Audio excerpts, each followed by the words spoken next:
સદગુરુ દેવ કી જય. મોહરૂપી નિદ્રા તજી જાગે આઠે પહોર. મોહરૂપી નિદ્રા તજી જાગે આઠે પહોર. સદગુરુ કહે કે એ મને મળે શ્રી નંદ કિશોર. ઉંગલડીને ત્યાગ બંદા ઉંગલડીને ત્યાગજી. ઉંગલડીને ત્યાગ બંદા ઉંગલડીને ત્યાગજી.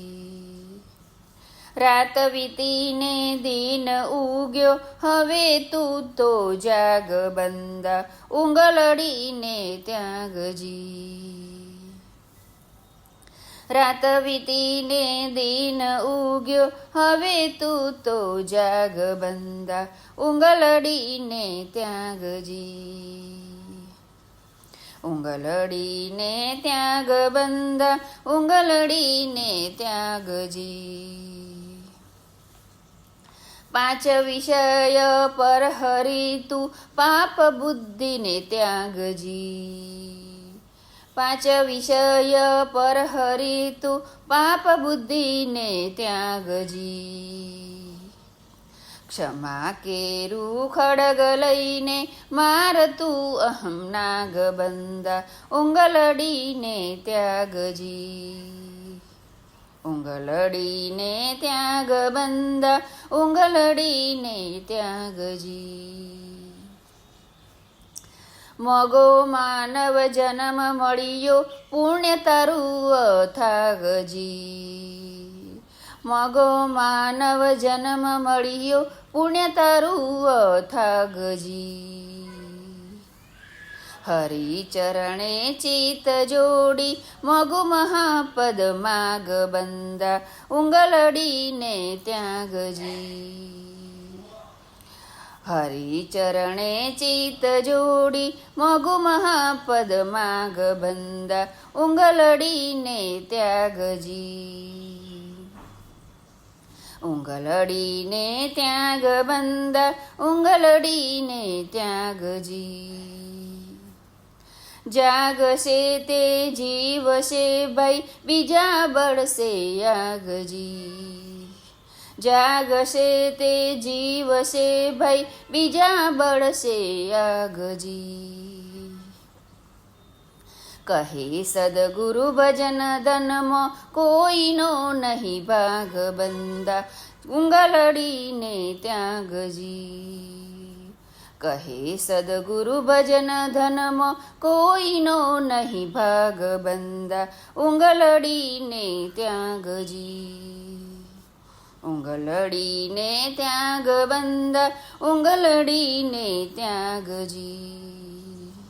ઉંગલડીને ત્યાગ બંદા ઉંગલડીને ત્યાગજી. સદગુરુ દેવ કી જય.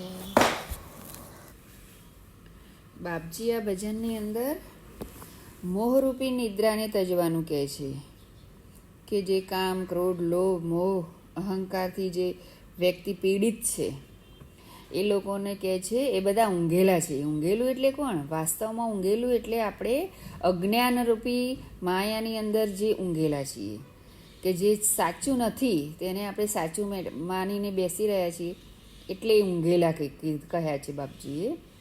કે મોહમાંથી તું ઉપર ઉઠ, આળસમાંથી તું ઉપર ઉઠ. બરાબર? એટલે પાંચ વિષય પર હરી તું પાપ બુદ્ધિને ત્યાગજી.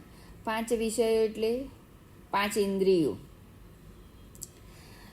સ્પર્શ કરવો, સાંભળવું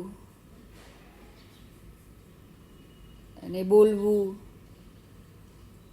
જોવું આંખોથી જોવું, બરાબર, સ્મેલ કરવી નાકથી. એ પાંચ વિષયોને તું મુઠ્ઠીમાં કરી લે બાપજી કહે છે. અને જે પાંચ વિષયો પાંચ ઇન્દ્રિયોને પોતાના મુઠ્ઠીમાં કરી લીધા, જેને કાબૂ કરી લીધું પાંચ વિષયો ઉપર. કે જ્યારે અત્યાર સુધી આપણે કેવી રીતે ચાલીએ છીએ? ઇન્દ્રિયો દોડાવે છે ને આપણે દોડીએ છીએ. પણ જ્યારે આપણે દોડાવીએ, આપણે કહીએ, આપણે જેવું વિચારીએ એવું ઇન્દ્રિયો કરવી જોઈએ. એને હરવાનું કહ્યું છે કે 5 વિષયો પર હરી, એટલે 5 વિષયોને દબાવી દેવાના છે. ક્ષમા કેરું ખડગ લઈને, ક્ષમા કરવું અને માફી માગવી એ કોટી કોટી જન્મોના કોટી કોટી બંધનો જે આપણા હોય છે ને એમાંથી મુક્ત થવાય છે. જેટલું ક્ષમાશીલ વ્યક્તિ હશે કે જે ક્ષમા કરવાની જેને ભાવના હશે દરેક વસ્તુની અંદર, તો એ બંધનમાં કોઈ દિવસ બંધાય નહીં. અને માફી, કોઈ ભૂલથી બી ભૂલ થઈ હોય તો માફી માગવી, તો એનાથી બી તમે બંધનમાંથી મુક્ત, જે કંઈ પાપ કર્મ કહીએ છીએ ને એ પાપમાંથી મુક્ત થઈ જાય છે એમાં. અને અહંકારનો નાશ થાય છે એમાં. ક્ષમા કરવી અને માફી માગવી એનાથી આપણા અહંકારનો નાશ થઈ જાય છે. અને જ્યારે અહંકારનો નાશ થઈ જાય એટલે આપણે પરમ આનંદની સ્થિતિમાં જવાની તૈયારી હોય છે. મોગો માનવ જન્મ મળ્યો પુણ્ય તારું અથાગજી.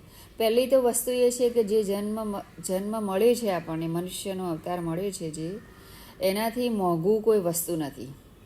કારણ કે કોટી કોટી આપણા પુણ્ય કર્મ હોય તો જ આપણને મનુષ્ય અવતાર મળે છે.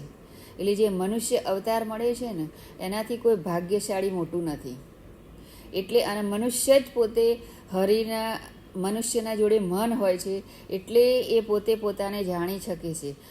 મન છે ને એ હરિના ચરણમાં જોડી શકે છે, ચિત્તને જોડી શકે છે.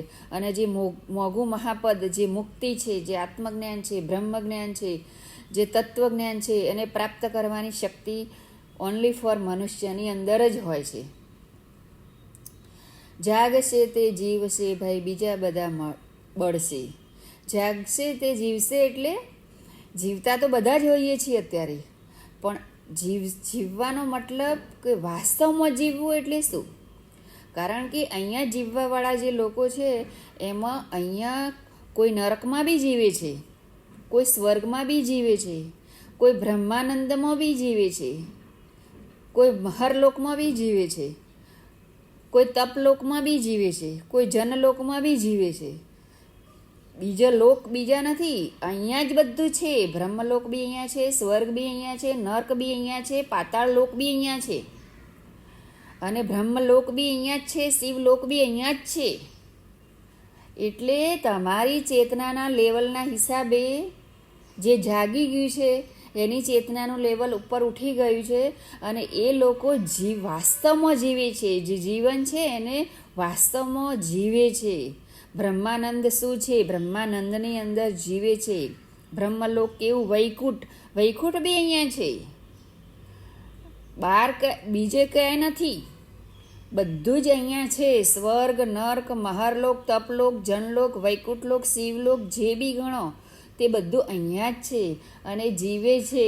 વાસ્તવમાં જાગેલા છે, જે જાગેલા છે એ જ જીવી શકે છે. એ અનુભવ કરી શકે છે કે સ્વર્ગનો આનંદ કેવો હોય છે, બ્રહ્મનો આનંદ કેવો હોય છે, આત્માનો આનંદ કેવો હોય છે, તપલોકના અંદર કેવું હોય છે, એ અહીંયા અનુભવ થાય છે. બીજે ક્યાંય નથી કશું. એટલે બાપજીએ લખ્યું છે કે જાગશે તે જીવશે ભાઈ, બીજા બળશે આગજી.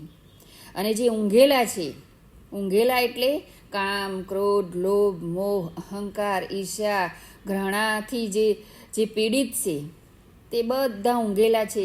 અને દુઃખી એ જ છે, વાસ્તવમાં દુઃખી એ છે કે જેને આ માયા, જે અંધકાર, જે અજ્ઞાન વળગેલું છે, એ લોકો જ આગ જે બળશે, આગની અંદર બળવાનું કામ જ એ લોકોનું છે. કહે સદગુરુ ભજન ધનમાં કોઈનો નહીં ભાગજી. આપણે પોતાને જ કરવાનું છે.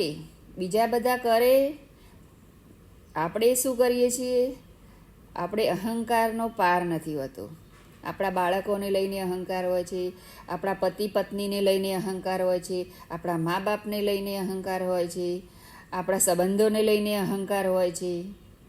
પણ વાસ્તવમાં એને લઈને અહંકાર કરવાની જ કોઈ જરૂર નથી.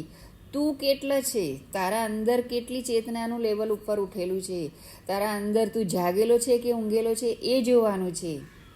એટલે પોતાના માટે જ કરવાનું છે, પોતાના આત્માના કલ્યાણ માટે જ જાગવાનું છે અને પોતાને જ આનંદ મળે છે આની અંદર.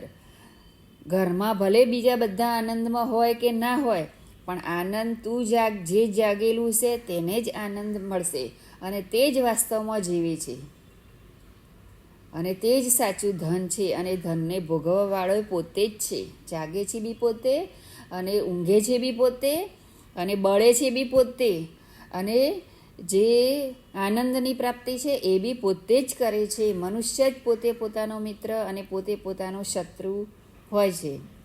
એટલે તું જાણી લે, જોઈ લે કે આ બધું સંસાર મિથ્યા છે. મિથ્યા છે એટલે મતલબ એવું નથી કે બધું મિથ્યા છે બધું ફેંકી દેવાનું. બધું જ રહેવાનું, પરિવારમાં બી રહેવાનું, ઘરમાં બી રહેવાનું, વ્યવહારમાં બી રહેવાનું, કરવાનું બધું જ. પણ આ આંતરિક યોગ છે. જાગવાનું અંદરથી છે અને અંદરથી જ જીવન જીવવાનું છે. અંદરથી જ સુખનો અનુભવ થાય છે, અંદરથી જ સ્વર્ગનો અનુભવ થાય છે અને અંદરથી જ બ્રહ્મનો અનુભવ થાય છે. બાકી તો સામાન્ય માણસ જે ઊંઘેલું હોય છે અને જે જાગેલું હોય છે એ બંનેના ફિઝિકલી કર્મમાં કોઈ ફેર ઝાઝો હોતો નથી. ખ્યાલ આવી ગયો? સદગુરુ દેવ કી જય.